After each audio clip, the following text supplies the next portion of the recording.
Organisme adalah algoritma.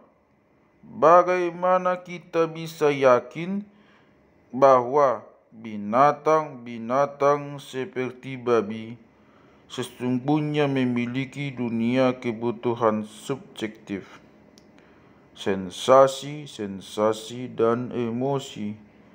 Tidakkah kita salah memanusiakan binatang, yakni memberlakukan kualitas-kualitas manusia pada entitas non-manusia, seperti anak-anak yang merasakan cinta dan marah? Faktanya, mengatribusi emosi pada babi tidak memanusiakan mereka. Itu memamaliakan mereka, sebab emosi bukanlah kualitas unik manusia.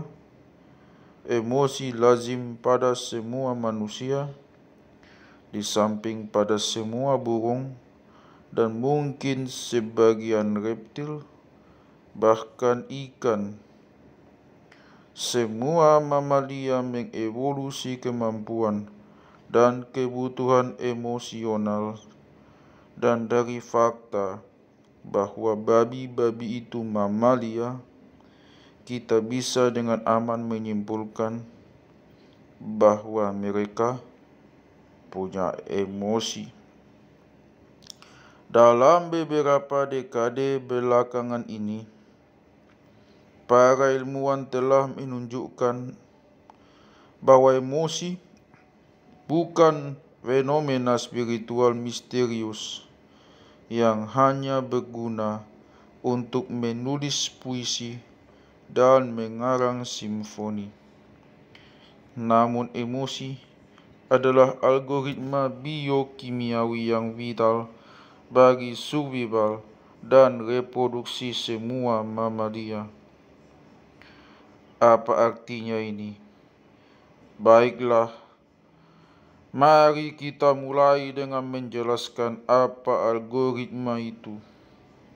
Ini hal yang luar biasa penting, bukan karena konsep inti dari abad ke-21 akan didominasi oleh algoritma. Algoritma bisa dikatakan konsep tunggal paling penting dalam dunia kita. Jika kita ingin memahami kehidupan dan masa depan, kita harus melakukan segala upaya untuk memahami apa algoritma itu dan bagaimana algoritma terhubung dengan emosi-emosi. Sebuah algoritma adalah seperangkat langkah metodis yang bisa digunakan untuk melakukan kalkulasi, pemecahan masalah, dan mencapai keputusan-keputusan.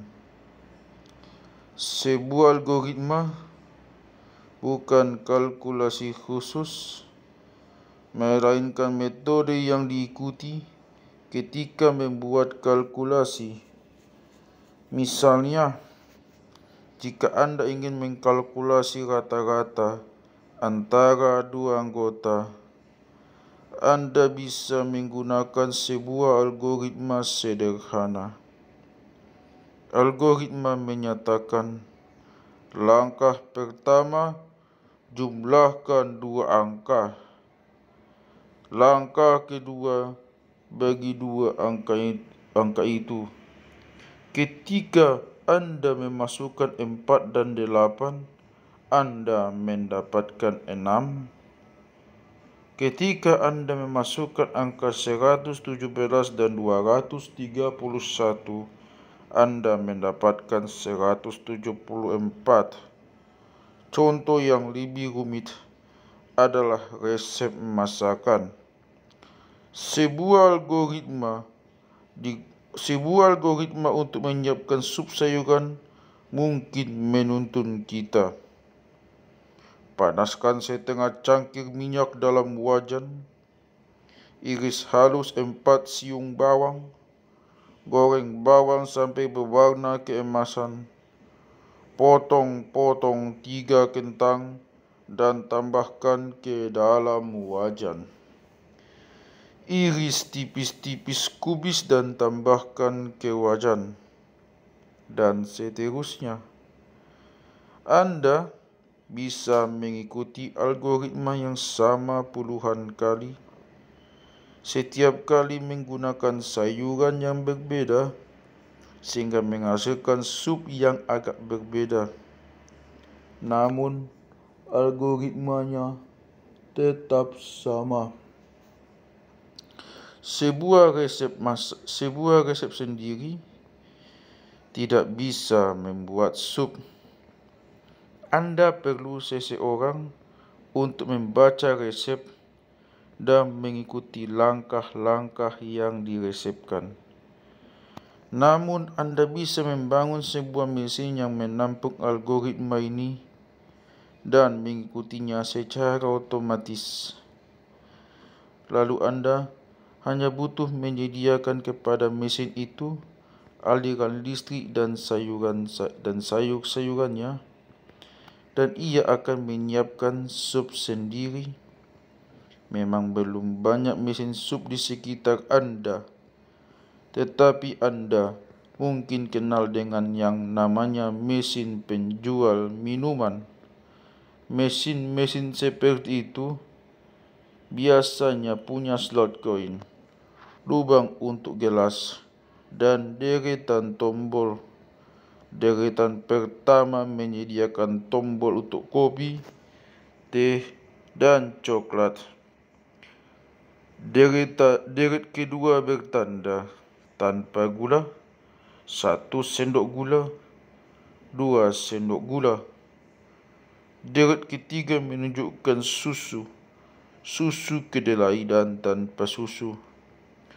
Seseorang mendekati mesin, memasukkan koin ke slot, dan menekan tombol teh, 1 gula, dan susu. Mesin pun beraksi mengikuti persis seperangkat langkah.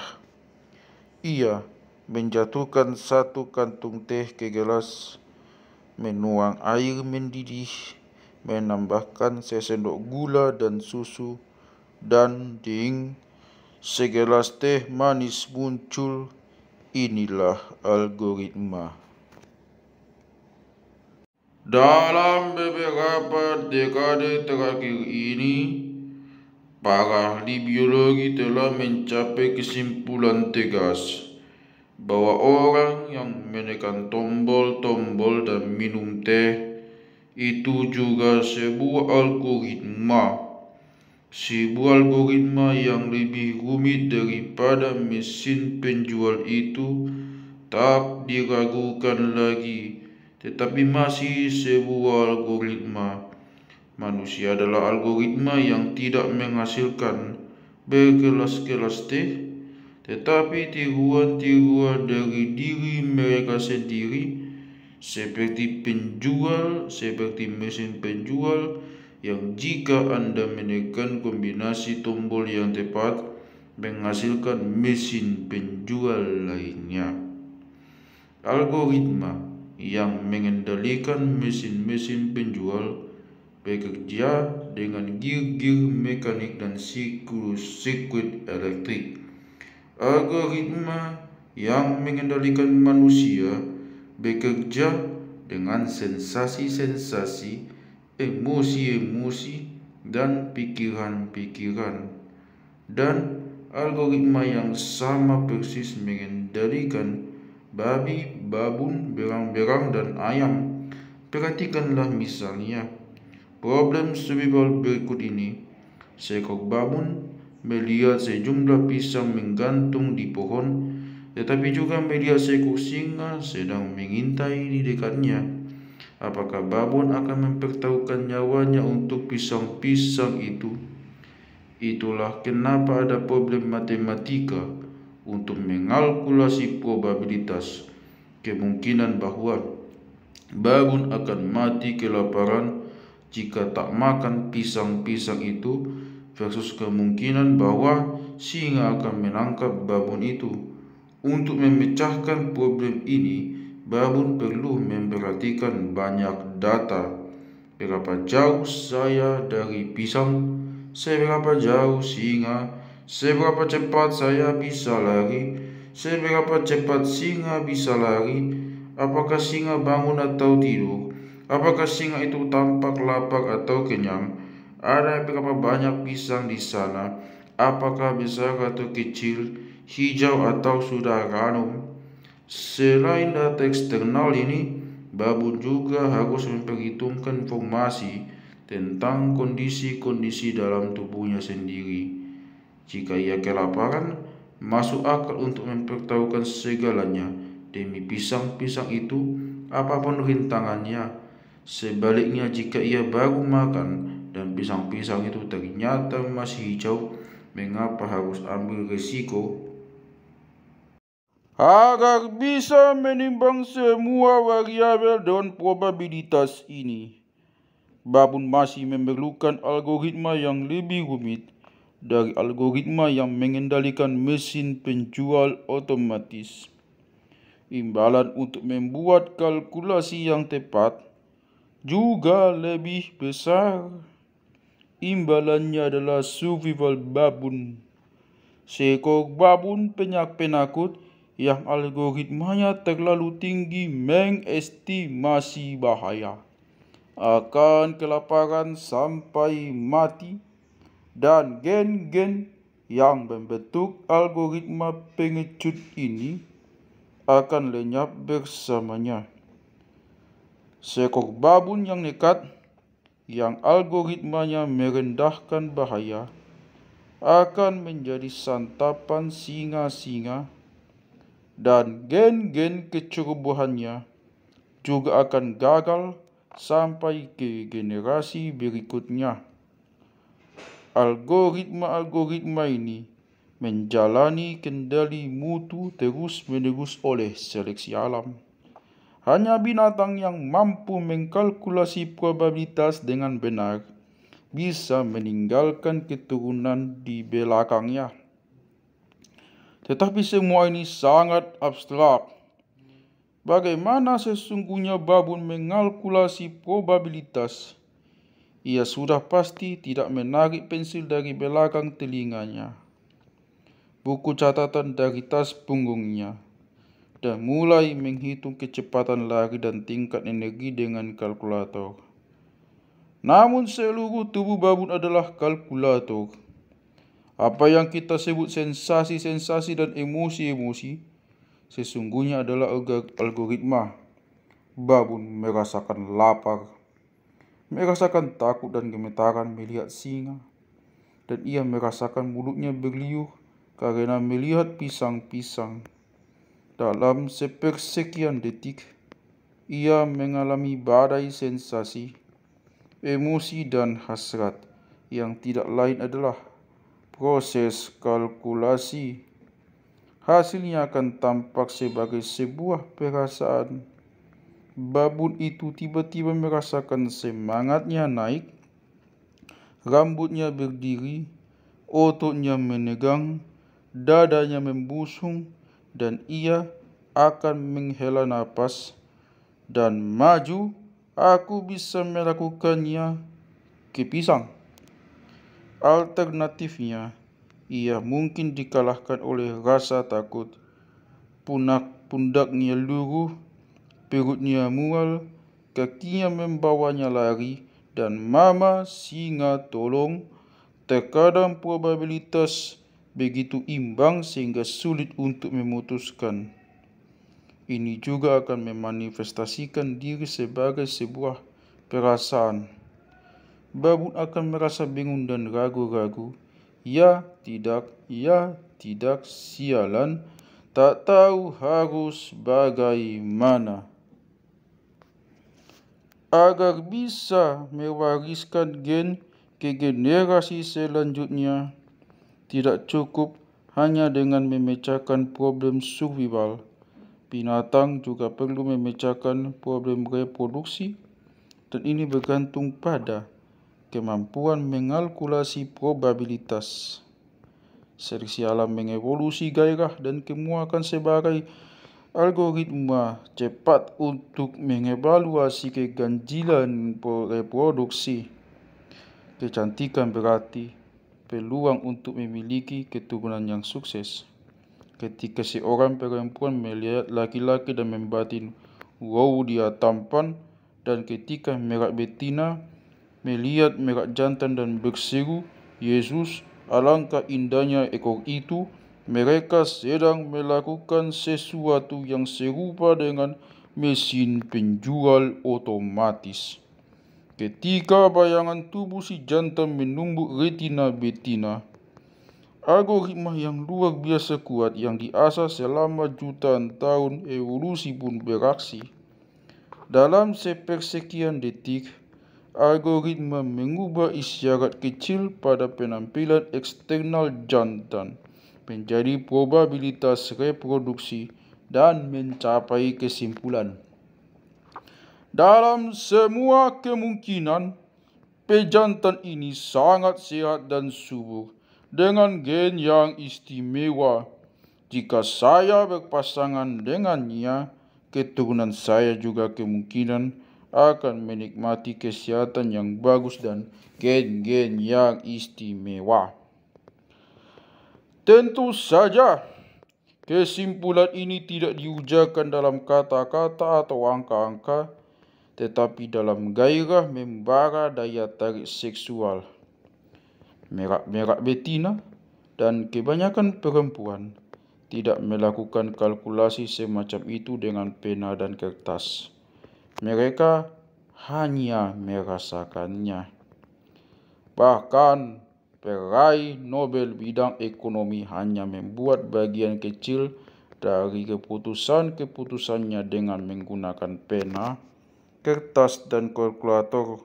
99% keputusan kita, termasuk pilihan kehidupan yang paling penting yang berkaitan dengan pasangan, karir, dan habitat, dibuat dengan algoritma-algoritma yang disaring dengan teliti yang kita sebut sensasi dan hasrat.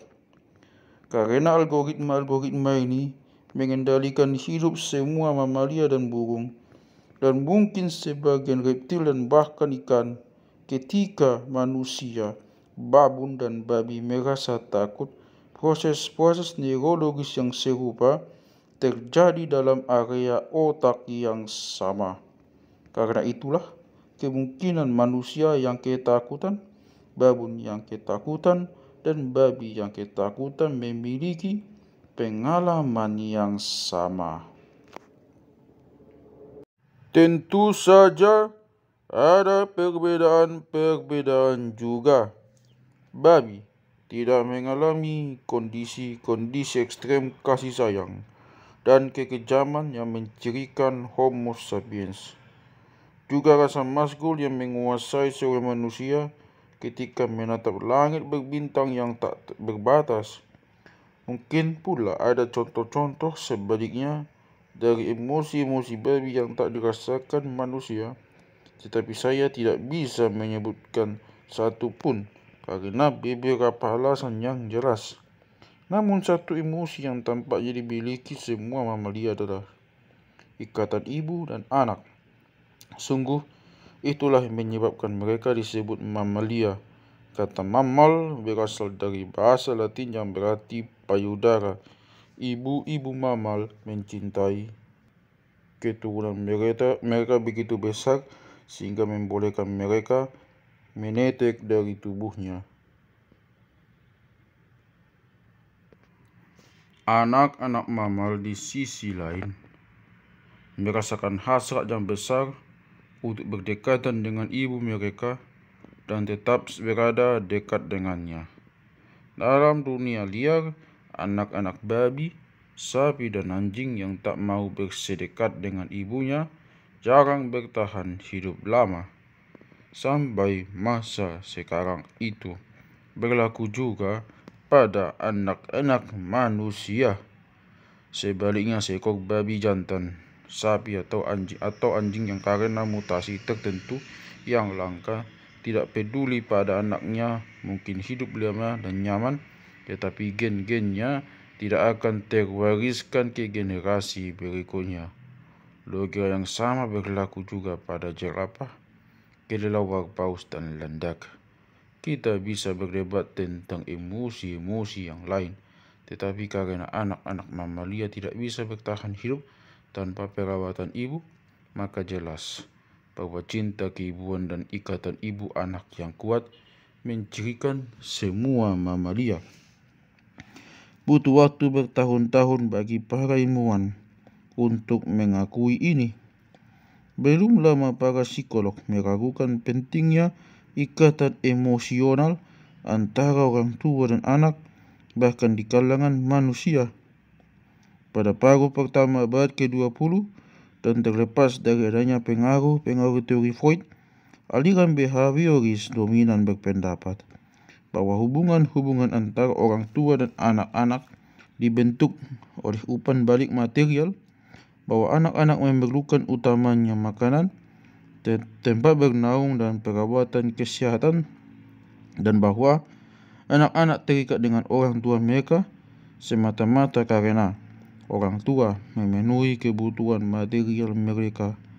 Anak-anak yang meminta kehangatan, pelukan, dan ciuman dianggap manja. Para pakar perawatan anak memperingatkan bahwa anak yang dipeluk dan dicium oleh orang tua mereka akan menjadi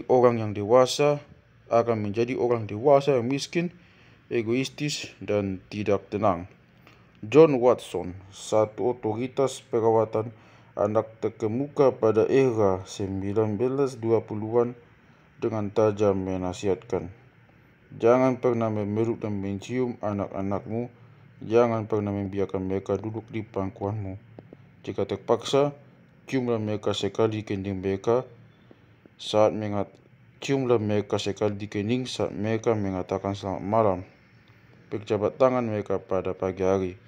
Majalah populer Infant Care menjelaskan bahwa rahasia mengasuh anak adalah menjaga kedisiplinan dan menjaga kebutuhan material anak menurut jadwal harian yang ketat. Sebuah artikel pada tahun 1929 mengajarkan kepada para orang tua agar jika seorang bayi menangis meraung-raung minta makan sebelum waktu normal minum api, jangan gendong dia, juga jangan bujuk dia untuk berhenti menangis, dan jangan beri dia makan sampai waktu yang tepat untuk makan sudah tiba. Tangisan tidak akan melukai bayi, bahkan bayi kecil. Baru pada tahun 1950-an dan 1960-an, tumbuh konsensus ahli yang meninggalkan teori-teori kaku behavioris ini dan mengakui makna pentingnya kebutuhan emosional. Dalam serangkaian eksperimen terkenal dan kejamnya mencengangkan, psikolog Harry Harlow memisahkan kera-kera bayi dari induknya begitu lahir dan mengisolasi mereka dalam kerangkeng-kerangkeng kecil. Ketika diberi pilihan antara induk tiruan logam yang dipasangi botol susu dan induk tiruan tanpa susu tetapi dibalut pakaian lembut, bayi-bayi kera menempel ke induk berpakaian lembut dengan segala kekurangannya. Bayi-bayi kera mengetahui sesuatu yang tidak disadari oleh John Watson dan para ahli infant care. Mamalia tidak bisa hidup hanya dengan makanan. Mereka membutuhkan ikatan emosional juga. Jutaan tahun evolusi telah memprogram kera-kera dengan hasrat meluap akan ikatan emosional. Evolusi juga mencetak mereka dengan asumsi bahwa ikatan emosional lebih mungkin dibentuk sesuatu yang berbulu ketimbang dengan benda-benda logam keras. Ini pula mengapa anak-anak manusia yang masih kecil jauh lebih mungkin tertarik dengan boneka, selimut, dan pupuk berbau ketimbang alat makan, balok, batu, atau kayu. Kebutuhan akan ikatan emosional begitu kuat sehingga bayi-bayi kera Harlow meninggalkan induk tiruan logam yang membawa makanan dan memalingkan perhatian mereka hanya pada benda yang tampak lebih mampu menjawab kebutuhan itu. Sayang, induk berpakaian tak pernah merespon afeksi mereka. Dan karenanya kira-kira mungil itu menderita problem psikologis dan sosial yang parah dan tumbuh menjadi kira dewasa yang neurotik dan asosial. Kini kita melihat dengan masgul nasihat pengasuhan anak awal abad ke-20 itu. Bagaimana bisa para ahli gagal menghargai bahwa anak-anak memiliki kebutuhan emosional dan bahkan kesehatan mental dan fisik mereka bergantung sama banyaknya pada pemenuhan kebutuhan ini dan kebutuhan makan makanan, tempat bernaung dan obat-obatan. Namun ketika berurusan dengan mamalia lain, kita terus menepis hal yang demikian jelas. Seperti John Watson dan para ahli infant care, para petani sepanjang sejarah memedulikan kebutuhan material anak-anak babi sapi dan anak-anak mereka sendiri, tetapi cenderung mengabaikan kebutuhan emosional mereka. Demikianlah industri daging dan susu didasarkan pada pelanggaran kebutuhan emosional paling fundamental kerajaan mamalia. Para petani membuat induk-induk babi dan sapi bunting lagi dan bunting lagi. Namun anak-anak babi dan sapi dipisahkan dari induk mereka segera setelah kelahiran dan sering melalui hari-hari kehidupan mereka tanpa menetek ke susu induknya atau merasakan kehangatan sentuhan lidah dan tubuhnya. Apa yang dilakukan oleh Harry Harlow pada beberapa ratus kira juga dilakukan oleh industri daging dan susu pada miliaran binatang setiap tahun.